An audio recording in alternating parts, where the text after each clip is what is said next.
Yeah.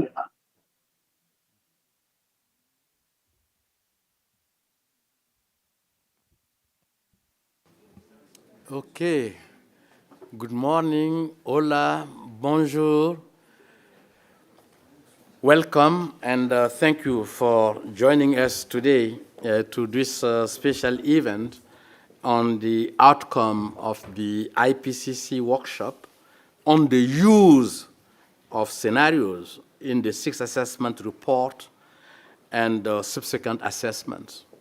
And as you know, scenarios play a critical role in climate research and assessments, and building on the IPCC workshop held in Bangkok from 25th to 27 April, and then that gathered a large number of experts coming from all over the world. Though some were IPCC author, some were not related to IPCC, and then to bring together to have that perspective. We had this workshop on their use, further development, and innovation, and then will be discussed, as well as links with scientific, user, and stakeholder communities, and then to support and inform their use in future assessments. And we will bring to you some of the key critical elements of the things we have discussed there. Will be 3 presentations. The first one will be done by Jan, who is the Vice Chair of Working Group 1. And that will give an overview of the scenario in IPCC and overview of the workshop scenario. And then the second one will be delivered by Jim, who is the co-chair of Working Group 3. He will talk on the design and conclusion and lesson learned and challenges from the AR6 experience. And last but not least, and then the last one will be delivered by Debra, who is co-chair of Working Group 2, on recommendations and conclusion for future work and assessment on scenarios. And I hope that after those presentations, we'll have a very good discussion on everything, but I do not insist on the fact that many people said that IPCC scenarios, IPCC does not have any scenario. IPCC use scenarios, and then we have to insist on that. And then without further detail, may I ask Jan, and then to start the show. Thank you, Yuba. And if I stand up, can you hear me? I'm not too far away from the microphone. Yes, so let's start by, again, reminding ourselves that there are no IPCC scenarios. That's a common misunderstanding. There are only scenarios assessed by the IPCC. So let's have a quick look on how scenarios were used in the 6th cycle. You remember the 1.5 report and the P1 to P4 scenarios that were lifted to the SPM to show different ways of achieving or staying below 1.5. These were lifted out from several other scenarios assessed in that report. In the land report, we also used scenarios to study the evolution of the land system and the use of different types of land. And in the ocean and cryosphere, we also used scenarios to study different climate variables relevant for this special report. And as you can see, we also went up to 2300 for the slow responses in the climate system. So these were the 3 special reports and the use of scenarios there. And then the synthesis report that came out earlier this spring had a box on scenarios that addressed some issues related to the use of scenarios, what scenarios are doing and not doing, highlighted some assumptions, and explained the use of scenarios across the reports. That box also contained what we call a map of the use of the scenarios in AR6. Here you see the categories used by Working Group 3, studying the mitigation possibilities for different scenarios in staying below different warming levels. So they had up to 8 categories of scenarios. Working Group 1 and 2 used the SSP scenarios with this somewhat complex labeling, SSP X-Y, illustrating the level of climate change, the forcing, and also the background world, the SSP dimension, which we will come back to. We also used RCPs from the previous generation due to the lag in the literature. A lot of impact studies and regional studies used these scenarios from the previous generation. And Working Group 1 used these 5 scenarios. That was a kind of core set. And here you see the CO2 emissions during this century, going to 0 for the 2 lowest and below 0, and very high for the 8.5 scenario. That was CO2, and of course we had also the other gases included in the model runs. And a key outcome from Working Group 1 was, of course, the development in global surface temperature for these 5 core scenarios, as we call them, from the very high emissions to the very low emissions, and with some focus on 2 degrees and 1.5, of course. This was global mean values, and of course we also considered the regional pattern for temperature, precipitation, and other variables. And we studied, of course, the development in sea level rise. That was also extended to 2300 for a couple of scenarios. And here you see September Arctic sea ice for the scenarios and also ocean surface pH, just to give you some examples from Working Group 1. Then Working Group 2, as you know, has these famous burning embers, or reason for concern. And these are based on impact literature, including scenario-based.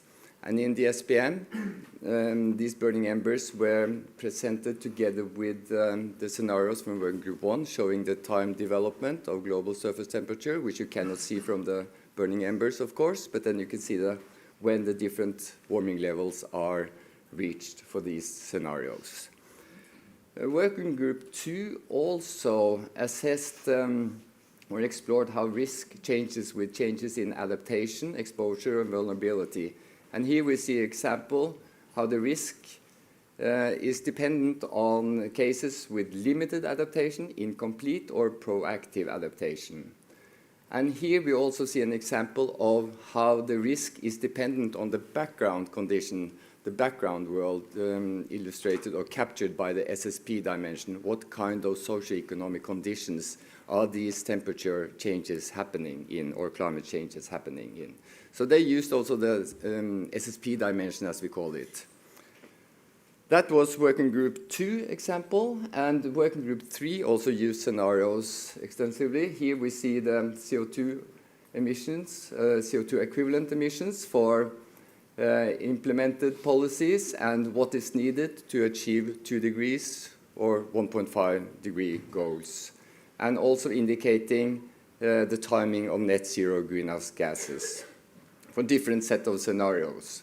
So scenarios was an important tool in Working Group 3, of course. And scenarios were also used to show that net zero greenhouse gases can be achieved in many different ways with different contributions across the sectors.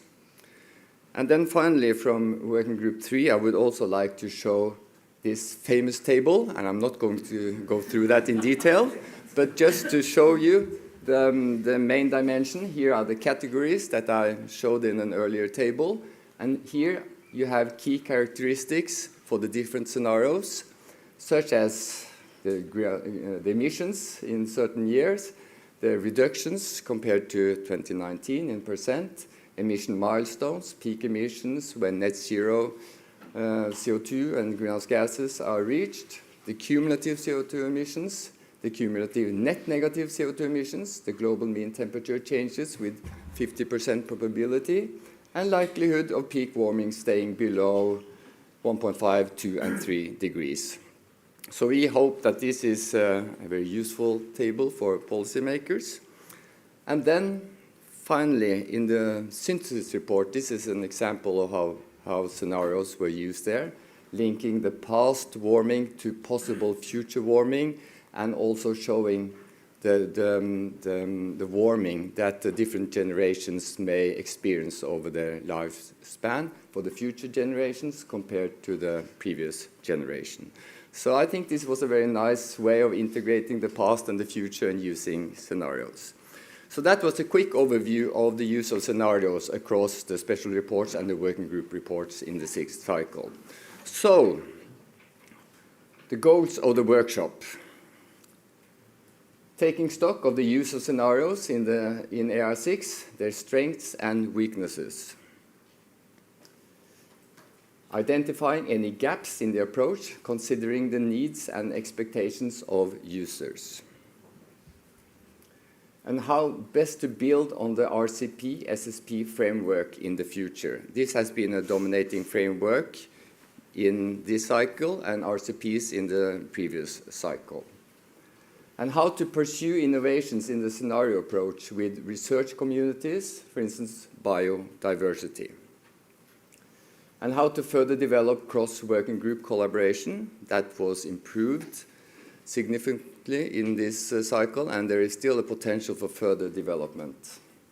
And improvements in the institutional mechanisms for developing, applying, and curating scenario data. For instance, the role of TG data, the task group on data. And how to improve the diversity of contributors into the scenario building process. So there are many lessons learned in the 6th cycle, and we really wanted to take stock and see what we can take with us into the future for the next cycle. So my final slide is about the workshop structure. Day 1 was spent looking back and reviewing AR6. What happened?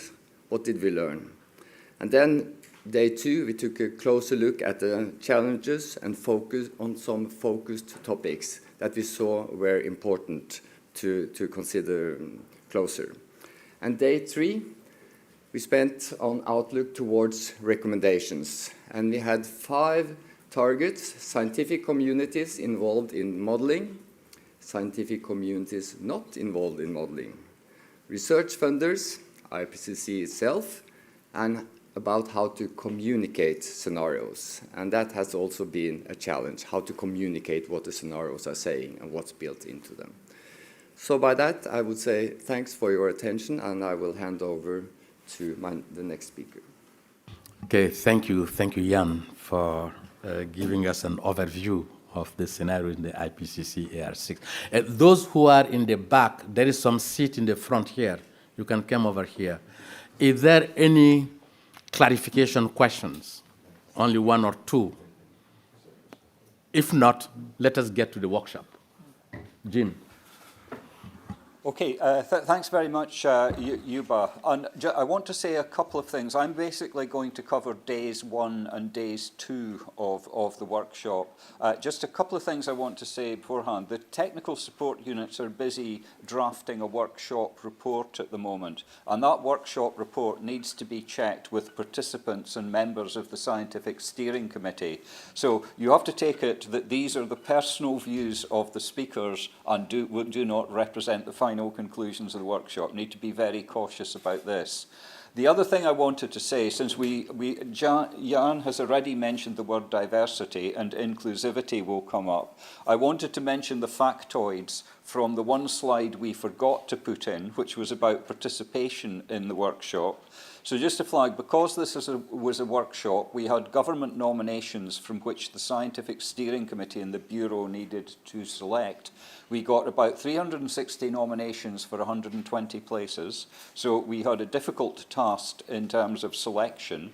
And just to say, in terms of diversity, 29% of the nominations were for women, and we raised that to 35% in terms of the invitations. 38% of the nominations were for people from developing countries, which we raised to 50-50, And all in all, there were 55 different countries on the invitation list, and all IPCC regions were covered. So we feel we did a fairly good job in making sure that this was a diverse and inclusive workshop. So as I said, I'm going to cover day 1 and day 2 of the workshop itself.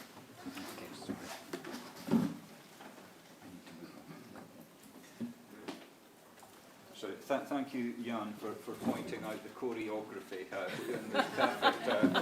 Perfect synthesis between working groups 1 and working groups 3. Can I sit here? Somebody's signalling at the back, and I haven't the faintest idea of what he means. Microphone. Okay. Okay, got you. We've got the choreography done. Okay, so in terms of how the workshop was organised, we worked largely in breakout groups, then socialised the outcomes in plenaries, which refined some of. Can you please switch it on, your microphone? We are finally there. Excellent. Okay. This is why IPCC is so efficient. There we go. Okay, so on day 1, we had 2 sets of breakout groups, and looking backwards at AR6. The first set were not organised by working groups. They were organised by the bridges between the working groups. So the first one was about the bridge between working groups 1 and 3. The second one on climate drivers, hazards, risks, etc. was the bridge between working groups 1 and 2. And the third one on socioeconomic context was the bridge between working groups 2 and working groups 3. Then in the second set of breakout groups, we moved on to think about cross-cutting issues, looking backwards. So issues like data, scenario architecture, and coordination across the scientific domains. Second day, we thought about the challenges for the future, and we had, in the third set of breakout groups, we had a set of high-level issues that we were looking at. The fourth set of breakout groups looked at very focused topics, which were picked up by the Scientific Steering Committee, but we also left flexibility for participants in the workshop to suggest some of their own topics as well. Sorry, the one disadvantage of this choreography, I can't see the slides properly. Yeah. Okay, that's better. Now I can actually see the slides, which is helpful when you're actually presenting them. So before we went into the breakout groups, in the plenary session, we ran a couple of word clouds, and this is the first one. And we asked people to say what we'd been successful about in AR6. So you can see words like integration, exploration, collaboration, communication, that there were felt to be some successes there. The one word that I've missed out there is confusion, because I think that there was a view that we had been successful in confusing people in relation to scenarios. So it'll be an interesting test whether you feel more or less confused when you actually leave this room compared to when you actually came in. So I'll run through thematically. I'm not going to go through all of this in detail. The sort of the thematic level conclusions from days 1 and 2. So first of all, the use of scenarios as integrating tools. It was seen to be success that we had a scenario architecture with similar assumptions that allowed the working groups to actually come together there. There was a lot of collaboration. The combination of shared socioeconomic pathways as a socioeconomic context and the representative concentration pathways as a representation of climate forcing was seen to have covered a wide range of uncertainty in an appropriate kind of way. A big development, I think, in Working Group 1 was the development of climate emulators or reduced complexity climate models, which could much more agilely represent the output of Earth system models. And the consequence of these, they could be used by Working Group 3 to categorize the Working Group 3 emission scenarios according to climate outcomes. And that was a significant, I think, success. And between working groups 1 and working group 2, the concept of global warming levels, but also the scenario-based evidence that actually underpinned a lot of the burning ember diagrams was another point of connection between the working groups. But a couple of buts on this.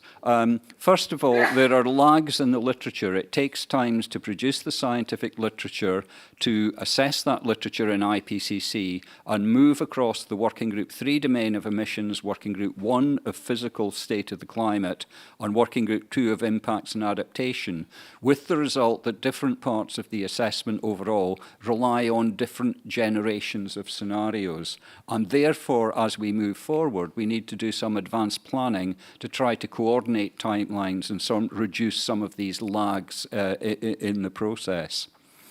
A set of conclusions about uncertainty, plausibility, and feasibility of future outcomes. I think an important point to be made is that the likelihood of any individual scenario cannot be assigned, but the value of having a scenario set with a very wide range is that it allows you to cover the full range of uncertainty, which helps, we think, policymakers in relation to developing what you might call risk-averse response strategies. A set of conclusions about the difference between the kind of uncertainties that can be captured probabilistically and those that cannot. So low likelihood, high impact outcomes can be dealt with probabilistically, but there is deep scenario uncertainty in the socioeconomic scenarios, which is a very different kind of uncertainty that needs to be built into the structure. We need to explore plausible high-impact outcomes. And this comes back to the tricky issue around RCP 8.6, which Working Group 3 has said is not really plausible as an emission scenario. But on the other hand, the climate outcomes are plausible for other reasons. And we're kind of using a high emission scenario as a proxy for a higher end climate sensitivity. And I think a more scientific approach to that is something that was included would be helpful. And it was also emphasized that the use of storylines as part of the assessment report had been very helpful. In terms of things that we could do better, and this gets back to the confusion issue, the naming of scenarios really comes up front. We have so many names and characterizations of scenarios that a simplification of that scheme was something that would felt to be an area of improvement. We noted that many of the socioeconomic scenarios that were assessed, especially in Working Group 3, were middle-of-the-road scenarios based on shared socioeconomic pathway 2, and really that this was not a wide enough range, I think, for an assessment. A wider range of scenarios in the literature would have helped with us. Other areas, a big demand for regional and sectoral scenarios, not just global. Understanding in the Working Group 1 domain, nation of climate feedbacks, uncertainties, climate responses, including to climate actions and response options. We need to have high-end and low-end emission scenarios to good carbon cycle, climate feedbacks, ecosystem consequences of overshoot, and very interestingly, and perhaps more controversially, scenarios that looked at the worlds that we had avoided from taking action already. And a set of conclusions about the better representation of adaptation information at local scales, and going slightly further, moving beyond GDP as a measure of progress or welfare was in there. And just a little thing at the bottom, we can't help noticing that many of the models use different estimates for historical or baseline emissions. Our life would be so much easier if they could agree on that, actually, to move things forward. Emerging challenges, and these are larger scale issues, scenarios in the context of development, including SDGs, biodiversity issues. What happens if you shift from one pathway to another mid-course? These are not really being dealt with at the moment. There are questions of disequilibrium responses in terms of high-impact events, shocks, stability and instability, etc. So a set of issues that is yet to be addressed. The integration of vulnerability and exposure into scenarios, and a lot of talk about the societal distribution of risks. It's not just the regional distribution, but distribution in terms of gender, ethnicities, wealth and income levels, generational aspects. A big set of messages that came out of especially day 2 on strengthening linkages, especially the question of linking economic modelling and social science communities, and particularly more social science input to the design and production of scenarios, which includes foresight studies, assessment of feasibility and plausibility, and something that came a lot, and I think that Debra will pick up in her section, the question of how equity is addressed in scenarios and building in equity considerations by design. And finally, I think the important question of links between IPCC and sister bodies, such as IPBES, the International Resources Panel, and the linkages between Working Group 2 and 3 on issues such as biodiversity and resources. So this was an important set of challenges that were identified. And finally, this is quite a dry slide. This is what we do with the data and how people get access to it. It can sound quite tedious and administrative, but it's really important for the scientific community that we address these issues. And it has been really helpful to have the TG data, the task group on data, established in this cycle of IPCC, who are helping us all implement the so-called FAIR principles, findable, accessible, interoperable, and reusable, that underpins a lot of the reports that we're getting out. And we're trying to make sure that the scenario data also meets these standards as well. The Working Group 1 Interactive Atlas was a great approach, which has had a lot of acclamation. We need to think about how to take these approaches a bit more widely. And in Working Group 3, a big question, there were hundreds of scenarios out there in the literature, but they had to be vetted to see how feasible they were for assessment. There was harmonization on things like emissions data, and they needed infilled where some sets of more minor data was missing. And I think a conclusion that is not something you do just casually. There is a science to that issue of vetting and harmonizing data. And we need to be much more organized about how we approach that. We also noted that the AR6 scenario database, which is where the Working Group 3 emission and mitigation scenarios reside, there was a high burden of submission for teams to actually input to that, and it possibly lowered their diversity of scenarios that were available to be assessed. So that balance between full transparency, the burden of submission, and inclusiveness was something that we need to address. And that could be addressed by, for example, more support and resources to allow data infrastructure and improve the capacity of people to actually develop and submit scenarios to such databases. And that was my last slide. And I apologize for the pathetic choreography at the beginning. My good colleague Debra is going to show how it can really be done. So, Thank you, Jim, for taking us through the workshop. Is there any clarification question? Just clarification question. Yes, please. You have to take the microphone because some are online. Yeah, thank you for this nice overview. My question is about the highest scenario. Yeah, thank you. My question is about the highest scenario. What you say in your presentation is, although this is not very a plausible scenario, the temperature levels can be met because of, well, let's say, higher climate sensitivity, but that's not the only point, I guess. So my question is, are there more feedbacks or processes which can higher up the carbon content of the atmosphere, or increase the temperature level? Thank you. Yeah, just to say, this is a kind of question, I think, more for Working Group 1, perhaps. Jan, do you want to cover that one? Yeah, that's a quite big question, and we discussed that quite a lot during the process. And Working Group 1 listened to some input from Working Group 3 about the focus on the highest 8.5 scenario, and we reduced the focus on that one and increased the focus on the 7.0 scenario instead. But still, your question, why do we include the 8.5 scenario? Well, we are asked to assess the literature and what's available. And the carbon cycle feedback is one issue that was speaking in favor of keeping it, but it was also argued that we should consider the high, the end of the tails of the distribution for risk management. So we felt it was incorrect to ignore it, but we hope we found a good balance and a good way of explaining that in the report.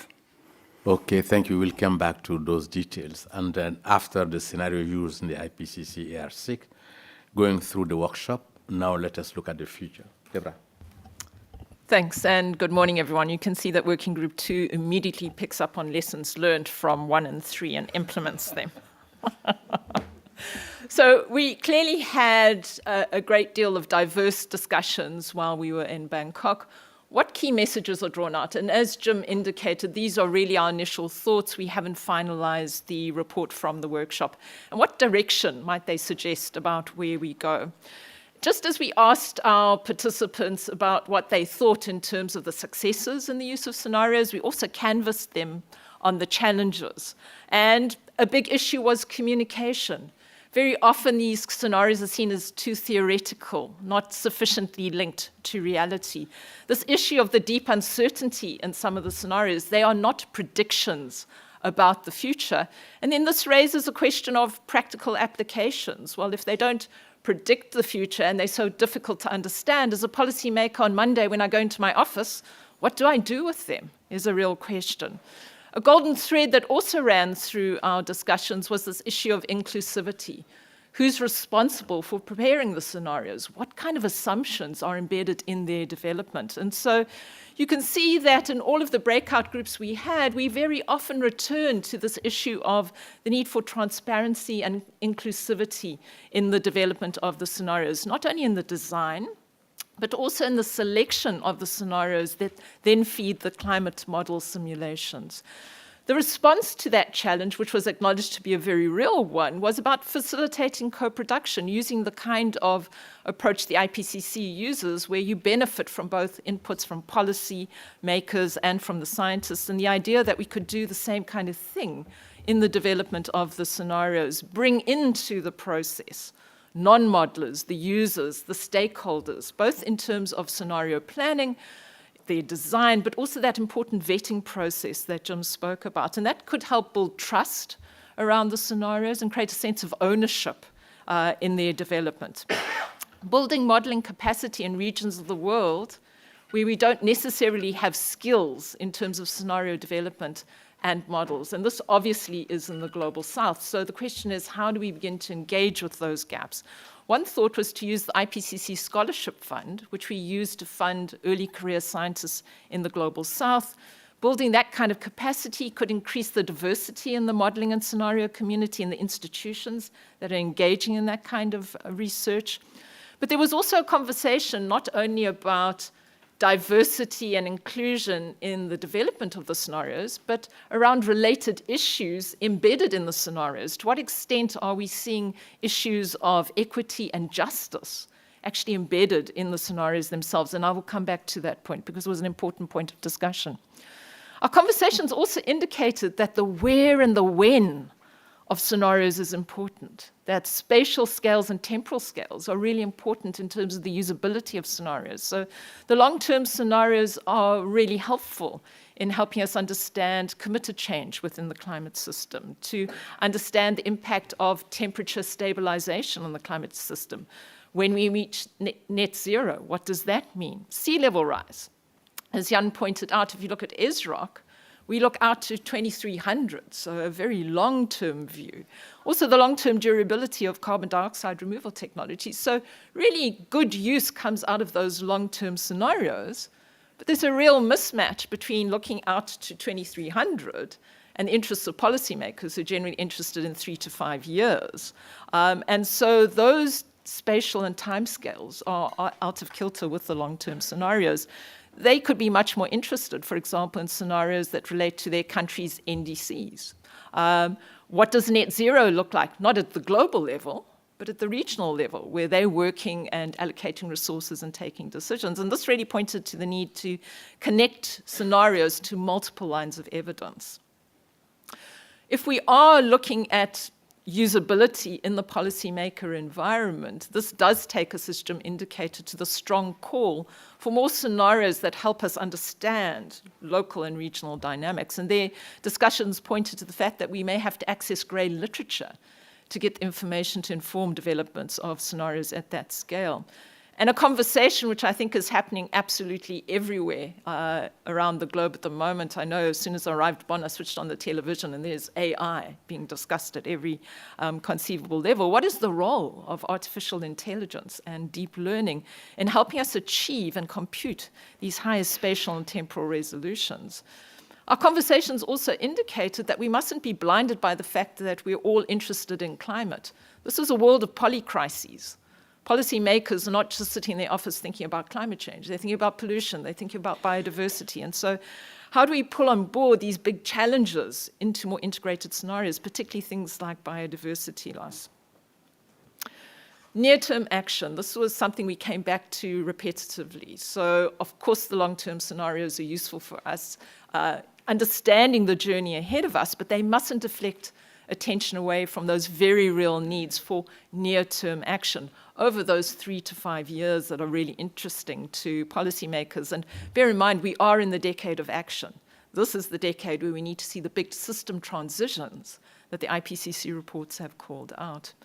Scenarios with near-term variability. Again, you know, in your hotels, switch on your television set. Look at all of the extreme events that policymakers are dealing with today around the world. Those kind of things have to be incorporated because that's what policymakers need to understand, what the potential outcomes of those events would be, the associated losses and damages, the kind of adaptation measures that need to be put in place. We also need to realize that as a climate community, there are other communities also using scenarios as an important tool in their toolbox. So Jim has already mentioned IPBES, the Intergovernmental Science Policy Platform on Biodiversity and Ecosystem Services. They're working on scenarios. It would be really useful to policymakers, instead of giving many different messages from many different scenarios, to be able to pull those together in a more integrated way. And that could help build narratives and storylines that could impact on things like supply chains and the regulatory times that are required in the policy space. We could also look to scenarios to provide insights into enabling conditions that support near-term action. It's really important to link these short-term scenarios with the longer-term scenarios, particularly to understand the impact that near-term action will have on the longer term. And this is particularly important if we think about the concept of climate-resilient development, which really emerged quite strongly in the discussions of AR6, the idea that we need to be looking towards achieving a more sustainable world through the integration of adaptation and mitigation in a way that provides us with opportunities for sustainable development. And we need to think about what near-term action puts us onto pathways that maximizes the opportunity for that integration and greater sustainability. As Jim indicated, there wasn't only a discussion around, well, we need more local and regional scenarios, but also various sectors become important when we think about scenarios. One of the conversations we had was obviously about cities and urban settlements. The majority of us live in the world's urban areas. They're the focus of the world's economies. Much of our infrastructure is focused on the world's cities. And we looked to the advances made by Working Group 2 and 3 in this assessment cycle and saw there were really things that were done that could help scenario development at this level. So if we look to Working Group 3, they did a lot of work on quantitative urban emissions based on consumption in urban areas. In Working Group 2, we had a qualitative assessment looking at urban adaptation gaps, in relation to current climate risks. And Working Group 3 looked at mitigation options by urban typology. So these are all important potential inputs into scenario development. But when you get to the level of cities, no city is similar. So we've got a huge diversity of cities, and scenarios would need to be responsive to that. So the degree of informality we might see in urban areas, the different geophysical context, a city in a mountain area is quite different to a city in a coastal area. Very different development priorities between the global south and global north. And so the idea was that we would probably use typologies and archetypes to cluster some of these differences as inputs into scenarios. And really a big opportunity with the special report on cities planned for the 7th assessment cycle as a platform to use these sorts of scenarios.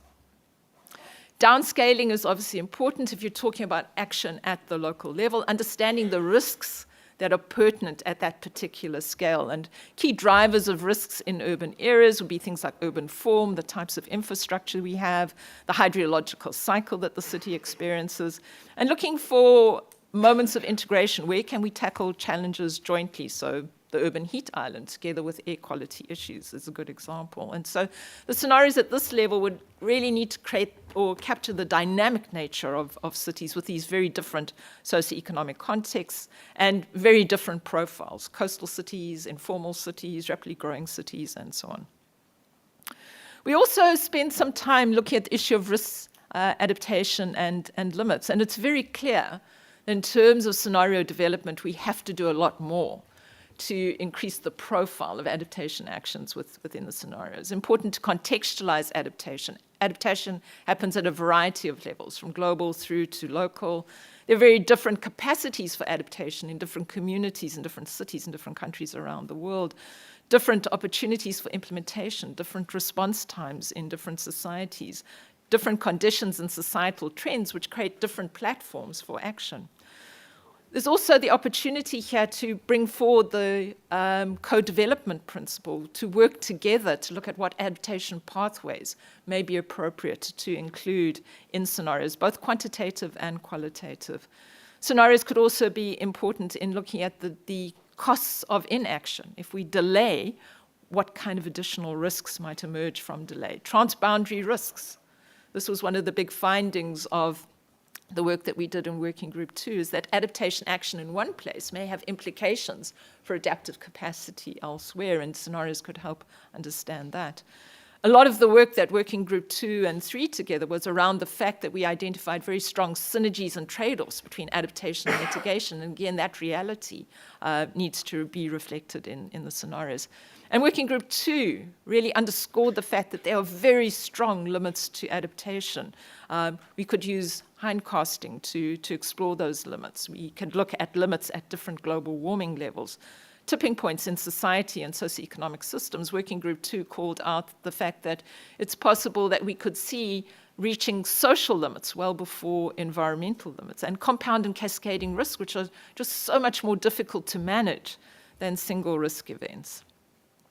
I come back now to this critical issue of equity and justice. So that deep concern about who develops scenarios, but also a really deep concern about what is embedded, what is the value system embedded in the scenarios that we're using. And our conversation really pointed to the fact that the models do not capture the many dimensions of equity and justice that our most recent assessments call out as absolutely vital in informing the global climate change response. And here, our conversation suggested that the development of a justice framework that could be applied to scenarios might be a way of addressing that gap, really based on the strong and emerging literature on equity and justice. Because of the fact that we need to do work on adaptation, also an important need to reflect on inequity and adaptation in scenarios, such as financial inequities, differences in vulnerabilities, differences in losses and damages around the world, and different governance issues. There are also distributional aspects that need to be pulled in. So global consumption differs in different regions around the world, different levels of avoided emissions in different countries. Jim has already underscored the importance of thinking about indicators beyond GDP, so those that are multidimensional indicators of well-being, which allows us room to draw in justice and equity concerns. And the same applies to looking beyond least cost mitigation pathways to pathways that allow us to prioritize equity and justice as key outcomes. And so looking for a real mix of qualitative and quantitative narratives and scenarios, which help us include these adaptation concerns, these equity concerns. So now we've seen a very complex set of conversations around who develops the scenarios, what's in them, are they at the right scales, both spatial and temporal, what kind of sectors are important to that. But we really realized that we'd be missing an enormous opportunity if we didn't improve communication as well, because that's one of the big gaps. We can make all of the improvements that have been suggested, but if we don't communicate these effectively into the policy space, we wouldn't be maximizing the use of this important tool. And so we took a lot of time to think about communication and recognizing that we would need to work on customizing communication materials. A one-size-fits-all around scenarios is not going to work. The research community needs different forms of communication to the public sector, to the private sector. And if we could do that, that could really help us bridge the gap between what the user is expecting from scenarios and what the scenarios can realistically deliver. It will provide greater insights in that regard. It will also meet this test of transparency, allowing people to better understand the assumptions that underlie the scenarios that are used. Also discuss the development of scenario storylines and the associated communication material on how scenarios develop over time. Jim indicated a real common sense intervention is labeling the scenarios better so people can actually understand what their intention is. Making that clearer would be a good first start. Providing webinars and documentation that allow people to understand scenario development histories, as well as the kind of assumptions that lie behind them, again, to improve transparency and understanding. And the opportunity, because there is such a strong call for more local and regional scenarios, to run regional workshops on downscaling and produce those tailored regional, local, and sectoral scenarios. And so I think we can see from the discussions we had in Bangkok just how important scenarios have been in the toolbox for AR6 and how important they might be with some of these improvements in really helping us enhance us to understand how decisions we're all taking in our day-to-day lives really are key in determining the future of both of the planet and our society going forward. Thanks very much. Okay, thank you. Our scenario worked very well. The scenario we designed yesterday worked very well. It's exactly 11. And we have 30 minutes for interaction. And I really want everyone to be part of that conversation. If you can be brief, short, and concise. We want to take 3 questions first. 3 sets of questions. I have in the back, in the middle, and in the front here.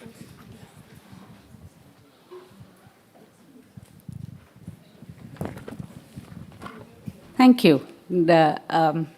Maybe it's a good thing that I'm going first here, because I wanted to ask a question about where Yuba started off from in terms of the fact that these are not IPCC scenarios, but these are scenarios assessed by the IPCC. Now, we heard also the speaker speak about the vetting criteria, that the scenarios, the global assessments don't necessarily include all of the scenarios in the assessment. They are a subset. In addition to the fact that is there a separation between those who have produced these scenarios and those who have assessed them in the IPCC? Or is there, from where we stand, we see a big overlap between the producers of the scenarios and the assessors of the scenarios? And so in that sense, how arm's length away is the IPCC really from the development of the scenarios? That's one question. The other is there a discussion about going beyond the SSP framework? Because why is it that the conversation needs to be restricted to the SSP framework itself for the socioeconomic pathways? Isn't that restricting the possibility of imagining equitable and just futures? And we heard at the research dialogue yesterday that a large number of these scenarios assume hundreds carbon dioxide removal and land-based mitigation to the order of hundreds of gigatons. Now, this is not something that is clarified in the IPCC's summary for policymakers. While the chapters discuss the impact this has on food security, the SPM does not say this clearly. So assessing the scenarios in terms of what kinds of trade-offs it has with other developmental indicators, is that something that was also discussed? Thank you. Next one. If you can only stick to one question, that will be helpful. That will give the opportunity for others to get in the conversation too. I have a two-part question, but the first one can be a simple yes and no. In the report, are you going to include statistics on the inclusion and bias between mitigative and adaptation actions in the use of scenarios, for example, the net zero scenarios and possibilities in countries? And then the second one is, when you are talking about the ICC reports and a justice framework, are you going to include data and assessments on the potential risks and damages that different mitigative and adaptation actions can pose to local communities in different regions, or is that not going to be included? Thank you. Okay, the next one. Please be fair to the others, because if you ask 2, 3 questions, the other will not have the chance. One here, in the front here.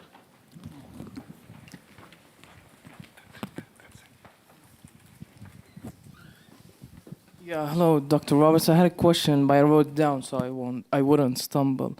In one of the slides, you mentioned considering Beyond GDP as a metric for progress. And this is very essential since perhaps GDP is not a good indicative of wealth, since in some of the countries, there's such a large disparity between the middle class and the high class and the lower class. And also in countries where the economy is dependent on 2 or 1 commodities and is focused, and there isn't really a high economic diversification. Could you elaborate further, and what did you consider Beyond GDP as? I think in the slide it said multi-dimensional indicators or something. Could you elaborate further on that? Okay, anyone want to take the set of questions? Who will start? Jim. Yeah. Tejal asked a challenging set of questions at the beginning, so let me try to take that head on. It sometimes appears to us that social scientists spend more time studying IPCC than they do contributing to it. And as a result of these studies, one of the very strong conclusions is that there is, in fact, a large overlap between those who are producing the research in the community and those who are conducting the assessment in IPCC. And this stands out in the area of scenarios. And just to say, this was an issue that has been of some concern, I think, to the co-chairs of Working Group 3 in this cycle. And I think many of the recommendations coming out of this workshop would seek to address that issue. I specifically mentioned the question of developing a science of assessing scenarios, which would make sure that the processes for vetting and looking at scenarios would be fully out there in a peer-reviewed literature rather than being done as part of the assessment process. So I think this clarifying this, or getting a clearer distinction between research and assessment is actually an important part of the process, and I think it does fall out of some of the recommendations that we saw there. And of course, I mean, I think the other set of ideas that were coming out, I think covered more in Debra's part of the presentation, was that we do need to think about perhaps socioeconomic scenarios that cover a much wider range and have perhaps a greater attention to equity considerations and wider definitions of what might constitute equity that have been there in the past. And whether you want to label these as the SSPs or simply that modelling teams go out and model different kinds of scenarios, I think is an open question. But I think it was a clear kind of outcome of the workshop that people wanted to see a wider range of socioeconomic assumptions going into the scenarios than had been there in the past. And the issue, I mean, of CDR, land-based CDR, etc. I mean, I do think the modelling community, remembering IPCC assesses the scenarios, it doesn't produce them, I think the modelling communities have actually started to pay more attention to these issues, because if you look at the scenarios assessed in the 1.5 report compared with the scenarios assessed in AR6, the level of dependence on these kind of land-based CDR has actually overall gone down quite significantly. Who want to?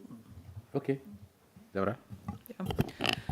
Just picking up firstly on the direct question to myself, the Beyond GDP, I think that comes from a realization in this assessment cycle that we focus much more on system relationships, that there aren't single metrics that give us a good measure of the challenges and opportunities in the world. And certainly that looking at indicators that will allow us to assess well-being would allow us to draw on board not only equity and justice issues, but if you look to the Working Group 2 report, one of the key narratives we offered the world was that you can't compartmentalize climate away from societal issues such as development pressures and impacts on the natural system. So when one thinks of well-being, we achieve that not through just simple measures of economic progress, but are my livelihoods, which are dependent on natural systems in many parts of the world, like Africa, where I come from, are those impacted? That would certainly impact on my well-being.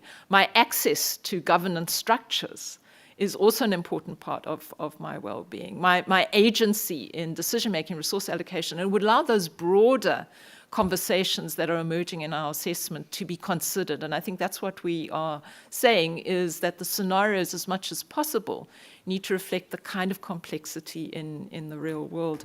And just to the questions around whether we are going to be providing a range of statistics on losses around the world and risks, that wasn't the purpose of the workshop. The workshop was ready to look at scenarios as a tool in the context of the work that the IPCC does. So it wasn't to unpack the details of the scenarios themselves, but to really to look at their use rather than the detail. Thanks very much. Thank you. Let us take 3 sets of questions again. There is that in the back, here, and here. Hi, good morning, everyone. I'm Ron from Barbados. I'm posing these comments and questions on behalf of the Alliance of Small Island States. For AOSIS, it is critical that the extensive literature basis of a 1.5 degrees Celsius scenario is available for the next assessment cycle and to be assessed through all working groups. We know the upcoming changes that may happen at the bureau level of the IPCC. However, if the panelists can address these 2 questions, that would be great. What are the plans by the IPCC and the science community to ensure that AR7 is policy relevant and can adequately inform the UNFCCC process around the Paris Agreement long-term temperature goal? And what are the plans specifically by the climate modeling community for the preparation of scenarios that can speak to the Paris Agreement 1.5 degrees Celsius limit and the mitigation goal? Thank you. Okay, next. Yes, you can go, and then the lady. Yes, I just have a quick question. I was wondering, did the IPCC ever look at the effect of a shift in the consumption of food away from meat towards plant-based diets, and what kind of an impact that would have on the degree of global warming we would experience in the future? Thank you.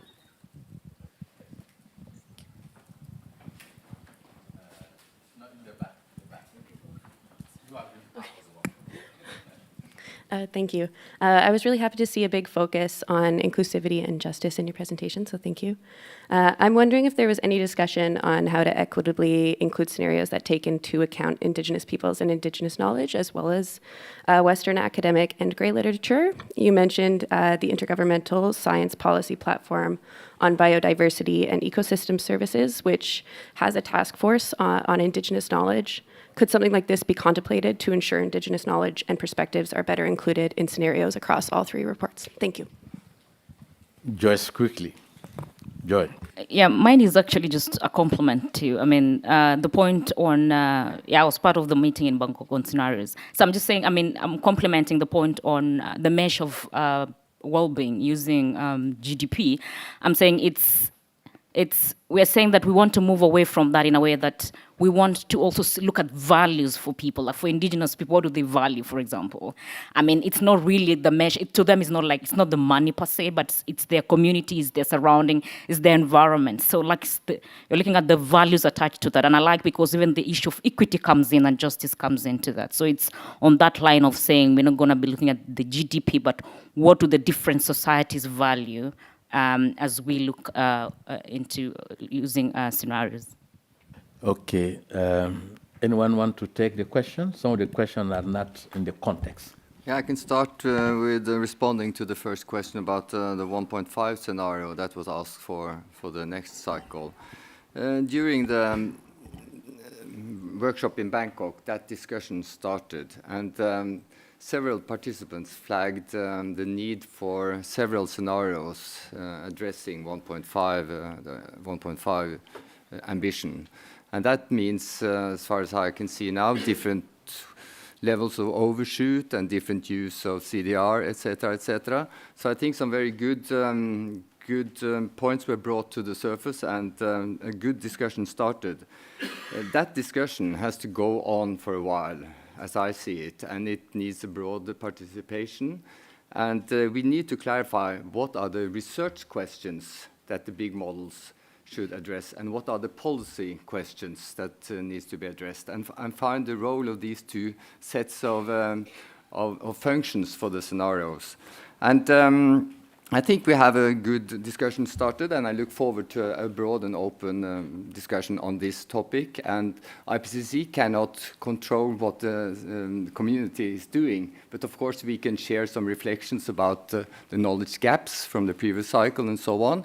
But this is a broader process, and I think we just have started.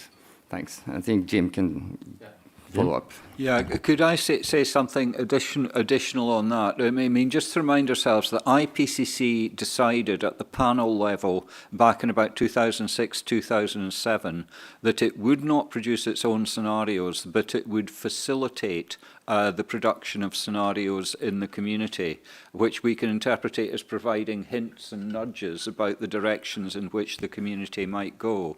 The Working Group 1 domain, people who run the Earth system models, are about to start the next sort of generation of big models under the Coupled Model Intercomparison Project. And they are determined to be transparent about that and consult very widely about the range of scenarios that are included. I think the important thing is that these scenarios that they produce do cover the whole range of possibilities, so that we have a scientifically robust way of assessing the full range. And I think I mentioned in my presentation the really important issue of reduced complexity climate models, which can be used in a much more agile way. And it is really important that the Earth system modelers cover the range that allow these simpler models to be trained to reliably represent the outputs of the more complex models. And there, when we're thinking about all the subtleties around different ways in which 1.5 degrees might be achieved, I think it's the role of these reduced complexity models that comes in, because they can be used very, very flexibly. But the key thing is to know that we can rely on these reduced complexity models, which is why the Working Group 1 community needs to cover a very, very wide range. And, you know, I mean, I've been consulted at a personal level about, you know, where these things might go. And my strong message is that for strong science, we need to make sure the range is fully covered, so that we can train these reduced complexity models and use them much more flexibly in the kind of Working Group 3 domain, so that indeed we do stay policy relevant, you know, to all the groups that you have an interest in this issue. Debra? Yeah. Just picking up on two issues, what are the plans for AR7? Unfortunately, the people you see up here are lame ducks at this point. Those plans will be determined by a new bureau in conjunction with the panel at a meeting later this year. So watch that space. But the important question around how we include indigenous knowledge and local knowledge, I think you can see in the conversations that we had, there's a strong drive for scenarios that are more explicit at a regional and local level. And that's really where the inputs from local knowledge and indigenous knowledge become important. And you can see on my slides, I indicated that we may need to look to new sources of knowledge, such as grey literature, to inform the development of those scenarios. We certainly saw, for example, in the special report on oceans and cryosphere in this cycle, we did a lot more work in pulling in indigenous knowledge. And I think the moment we drop scenarios down to that scale, you've got a real meaningful platform to inject new forms of knowledge into that consideration. A real opportunity, again, and I come back to it, is the special report on cities, because here we are going to be talking about local dynamics. There'll be a real opportunity to bring in more local voices, in a sense, to the development of those scenarios. If we follow that co-production model, will allow more voices to be around the table. So I think we should look for those opportunities to be able to create a way forward. But there's no doubt more work needs to be done. We acknowledge that. Thank you. We are taking 3 sets of questions again, in the back, here, and then in the middle. Hello. I just wanted to go back to the SSPs maybe, and the fact that the kind of general equilibrium models that are underlining them and the assumptions within them that the market is allocating things, is allocating things perfectly and as best they can, and any sort of intervention will basically reduce GDP. So basically the fundamental assumptions within the models that underlie the SSPs is that market intervention is bad. So we're never going to get those sorts of dynamics around investment into green technology, investment into a just transition, catalysing further action. So just any comments on the kind of fundamental assumptions in the SSPs and their limitations? Okay. There, yes. You can go there and then in the back. Yes. Thank you. So building on the question from Aosis and Jim's response, just wondered if we could hear a little more about characterization. Was there discussion of how to characterize overshoot in Working Group 1? Because you talked about the range of scenarios that are needed for the emulators, but is there a sense that having overshoot explicitly looked at in Working Group 1 would lead to better emulators and differences? And what is the thinking on that, and how to integrate an overshoot scenario in Working Group 1 to also looking at impacts and the emulators? Thank you. Yeah, in the middle there, yes.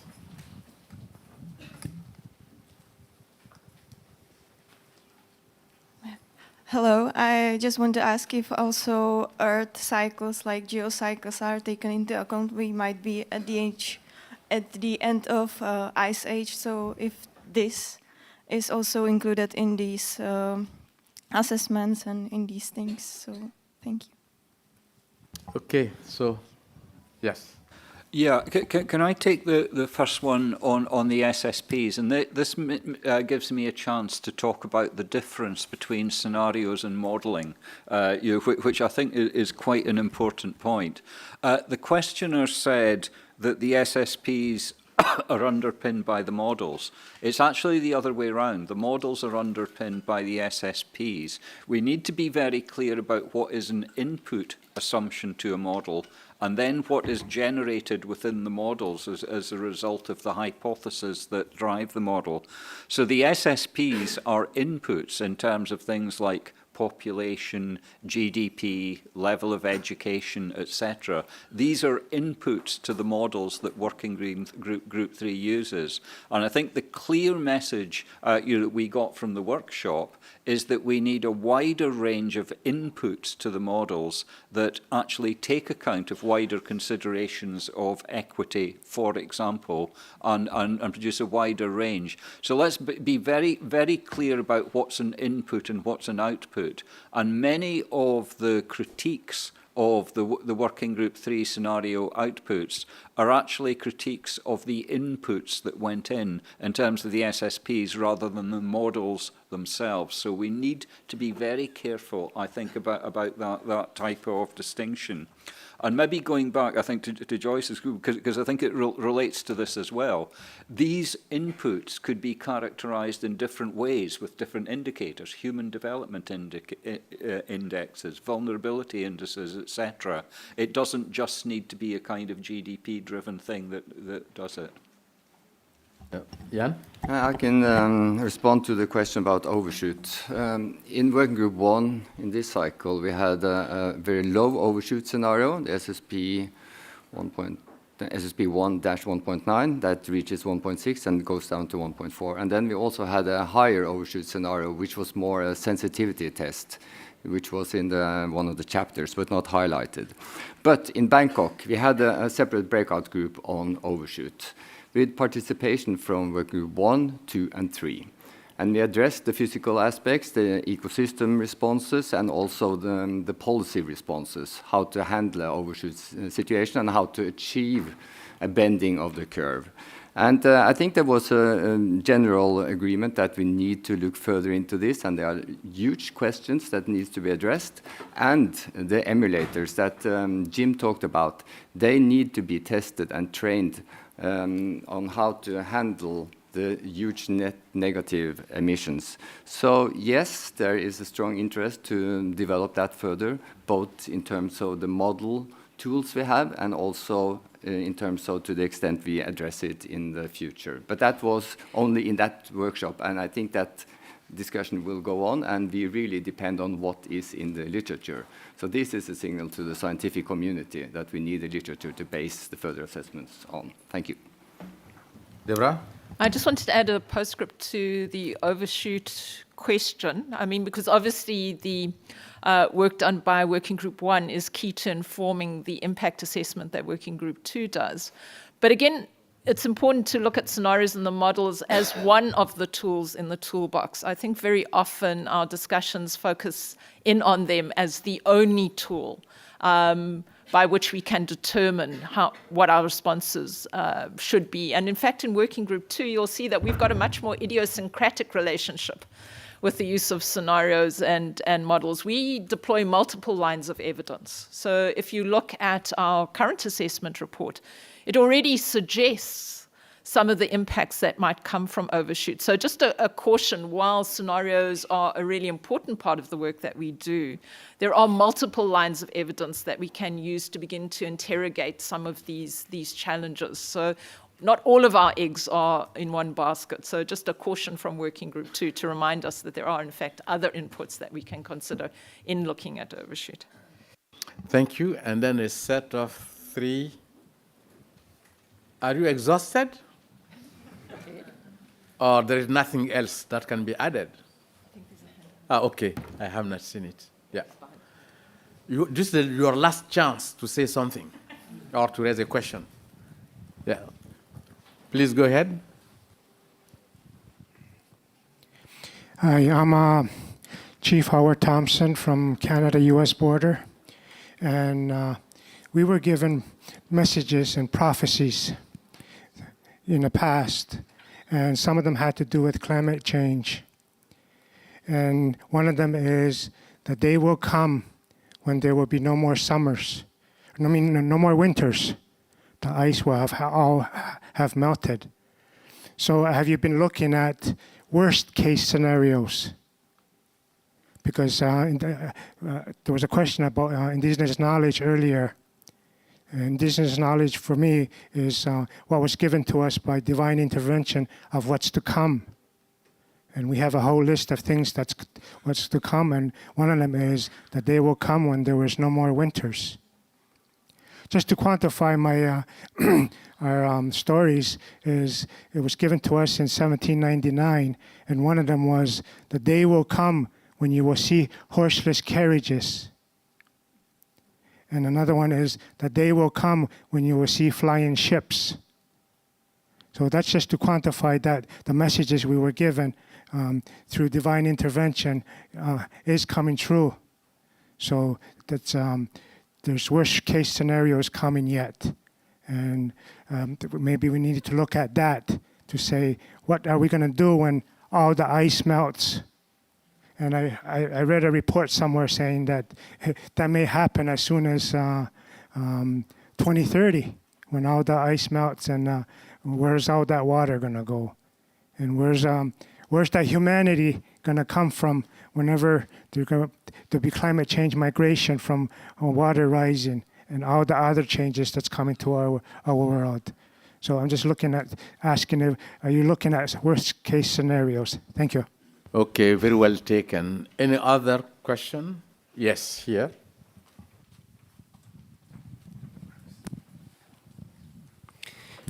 Yeah, thank you. Marko Rummukainen, Sweden. You also talked about the communication scenarios and how to improve that process, for example, customization to different audiences. Was it discussed, or do you have any thoughts of at which point of the process that would be done? Would it be done when scenarios are scoped or designed or prepared? Would the scientists do this, or would be something happening after the production and investigation assessment of the scenarios? Thank you. Okay, so I will stop here because otherwise our scenario will not work. So, any reaction, quick reaction? I can say a few words about worst case scenarios. Of course, we are dependent on what's in the literature. And we addressed a very high emission scenario, the 8.5 scenario, which has also been criticized for not being realistic. But as I said, we included it since we need the high ends for risk assessment. And some of the models that we used or assessed, they also have very high climate sensitivity. So they give very high responses or strong responses. That was in the physical working group 1. But in working group 2, they had this literature lag. So in terms of impacts, they could not assess these scenarios. So again, we were constrained by what's available in the literature. But let me also mention that for sea level rise, we really addressed a high level possibility by looking at the unknowns and for the Antarctic ice sheet. And then we have a very high scenario there as an illustration of what could happen if we are really unlucky, based on what we know today, the very limited knowledge we have about the processes there. And that was based on the high emission scenario. So yes, to some extent, to the extent possible, we consider the worst case scenarios. Debra, and then Jim. Just on the communication piece, we discussed when would be best to begin intervening, and we actually felt we needed to do a bit of reflection in terms of assessing how the users of our scenarios have used them, number one, and the extent to which they've been useful. And I'm pleased to say already, as a result of the conversation we had in Bangkok, at least one of our participants is launching a study which will be a survey of people who use the scenarios, so we can get ahead of that question, understand how they've been used, so that we can target the communication at all of those stages. Because I think unless we understand some of the challenges that were reflected in that word cloud, it's going to be hard to tailor the communication at those various stages that you spoke about in a way that actually addresses some of the needs and concerns. Jim? Yeah, and just on that latter question, I mean, again, a reminder that IPCC doesn't produce the scenarios, but we've got a role in nudging people as to the kind of scenarios that might be produced. And I do think, for example, if we're thinking about processes like CMIP, it would be very helpful, I think, to think about the communicability of the scenarios from a very early stage, with perhaps some indication of a little bit of the kind of storylines around the scenarios, rather than just labeling them very low, low, medium, high, very high, or SSP 245 or whatever, which is completely, doesn't communicate very much. I do think a little storyline about the basic assumption around the scenarios would greatly help there. And I think, you know, I mean, I'm being consulted personally, and I'm giving my personal nudges, and you know, that would be part of the story. I might also give one reflection on communication, because IPCC Working Group 3 is kind of seen as being defined in terms of scenarios. I keep noting it's 6% of the chapter text, that's 25% the SPM, and 90% of the heat that's generated in terms of public debate. And, you know, personally, just a reminder, there are other forms of evidence as well as scenarios, but they're important, but they're not everything. Okay, thank you. I have been reminded that we have to leave this room in 3 seconds. But I think that we had a very good workshop, and it had very clear, and we have now a clear understanding of the use of scenarios in the IPCC 6 assessment report.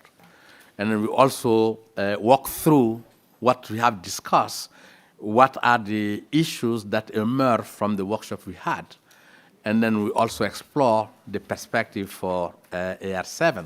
And then this is the first time also that after the completion of the assessment, the IPCC 3 working group 3 get together and to discuss scenarios. It was separate in the past, but that brings together. And then the speaker has been very fantastic, and then they have been responded, and then we have to give to them a big applause.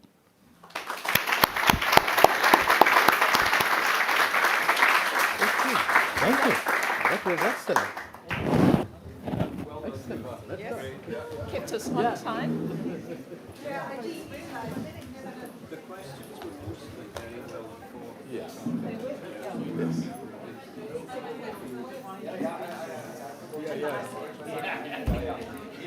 I have to also point in terms of past predictions. If you look at all the predictions that have been made in the past, 90% were wrong. We can't just